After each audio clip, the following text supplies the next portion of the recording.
Thank you and goodbye. Time has come for us to go our separate ways, and I want you to know that it's not me, it's you. The low-tax Channel Island, Jersey, announced this week that senior politicians on the island are considering leaving the UK and going fully independent. To this we say... Goodbye, goodbye, whatever from your island.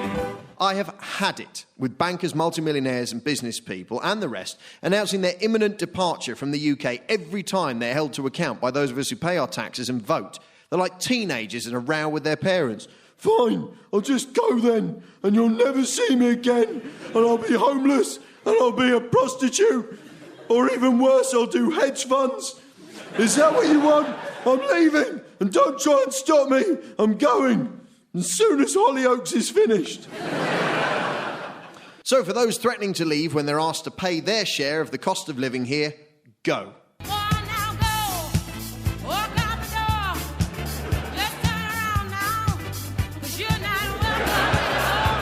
Yes, and once you've gone, we will survive very happily. In fact, I will happily drive any of you to the ferry terminal and push you off it.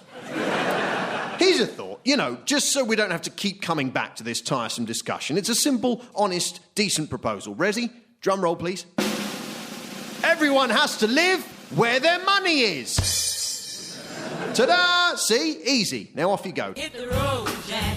Don't you come back no more, no more, no more, no more. Anyway, we're not going to need any extra money that could have been contributed by high earners and successful businesses because David Cameron has reminded us in very timely fashion who's really to blame for all our ills. Yes, it's the working classes. Scummy, scrounging little piggies, the lot of them. Too much attention on a budget with all the consistency of a toddler on speed. Oh, pasties, caravans, petrol, look, a monkey, taxi, too late, it's moved. I need a lie down.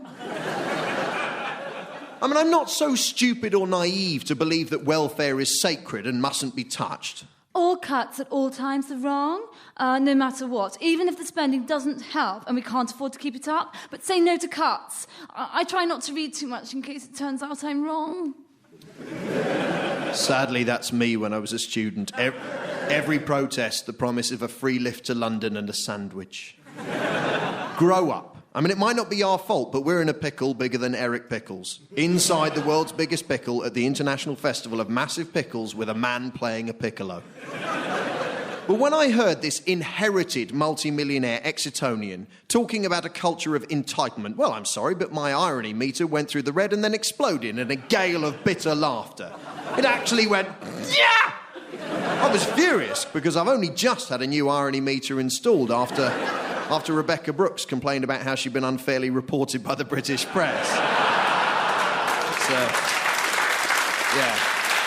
It went off with some force that morning. A massive dollop of irony landed right in my copy of The Sun on Sunday. I could barely use it for wiping. David Cameron mentioned those who work hard and do the right thing. Good people, the heart and soul of Great Britain. And he pitted those people against those on benefits, which, frankly, seems reasonable, doesn't it? Except that David Cameron knows that they are the same people. Only 1 in 8 people claiming housing benefit is out of work. The rest are low earners, doing what they can, but not earning enough to live near the shops and factories and schools and hospitals that they work in to keep the country going.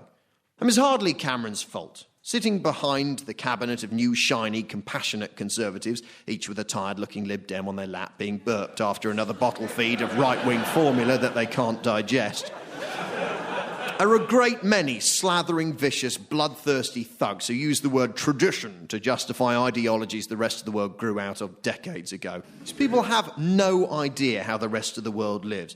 Yes, cuts to housing benefit will, of course, mean that a great many working-class families will have to use their second car to get to work, or take their children the 40 miles to school, unless they're at boarding school. That's what I went to. Never did me any harm, unless anyone says the word mummy.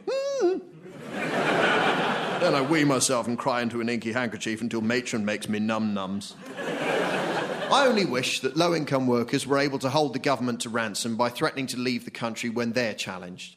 Just to wake up one day to a country where the only people at work spend their days moving fictional sums of money from one screen to another in the hope that the sums get bigger.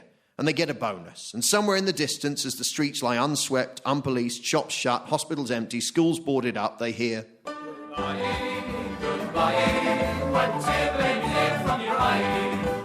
goodbye.